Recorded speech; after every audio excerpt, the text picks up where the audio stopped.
Welcome to Baz Travels. After driving 14,826 kilometers through 24 states and Washington, D.C., I've seen rocket launches to the Grand Canyon and Hoover Dam. I've explored Route 66, ghost towns, deserts, snow, and beaches on both coasts. From Vegas casinos to Alcatraz, the White House to Hollywood.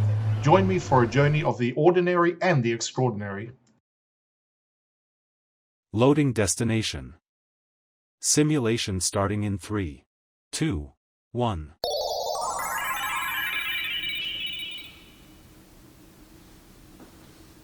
To look around, move your phone or tablet. Click and drag if on a computer or move your head if using a VR headset. Please like and subscribe. Across the United States, many local museums are not single-themed institutions. They are collections gathered under one roof. What may look like one museum from the outside often contains several distinct galleries inside. That layered structure reflects how American towns chose to preserve history. Small cities rarely build specialized museums one at a time. Instead, communities collect artifacts first, then search for a space to display them. Over decades, rooms were added, wings were repurposed, and collections were combined. The result is often a campus of interconnected stories rather than a single focused narrative. This pattern reflects practical reality as much as cultural ambition. Funding for regional museums is often limited and unpredictable. Rather than maintaining separate buildings, communities consolidate resources into shared facilities. Staff, archives, and exhibition space operate together.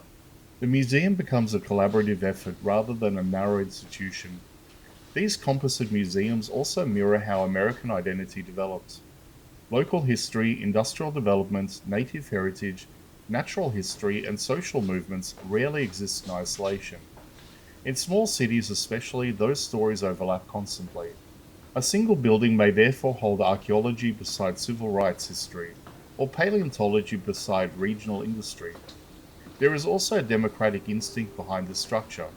Communities want representation across different groups and time periods.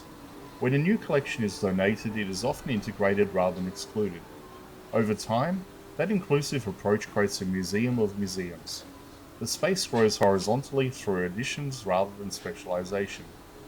Architecturally, many of these museums occupy former schools, hospitals, or civic buildings. Large institutional structures lend themselves to multiple galleries. Corridors become transitions between themes. Classrooms become curated rooms.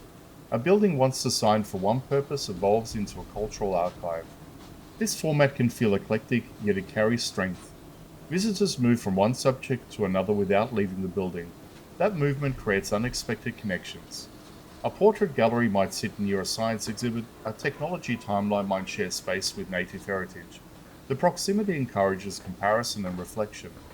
Rather than presenting history as a straight line, these museum complexes show it as layered and overlapping. Each gallery contributes one piece of a broader picture. The building becomes a container for many voices. Standing in a wing like this, you're not just walking through exhibits. You're walking through decades of community effort shaped by donations, volunteers, and evolving priorities. The museum becomes less about a single theme and more about a collective memory preserved in shared space.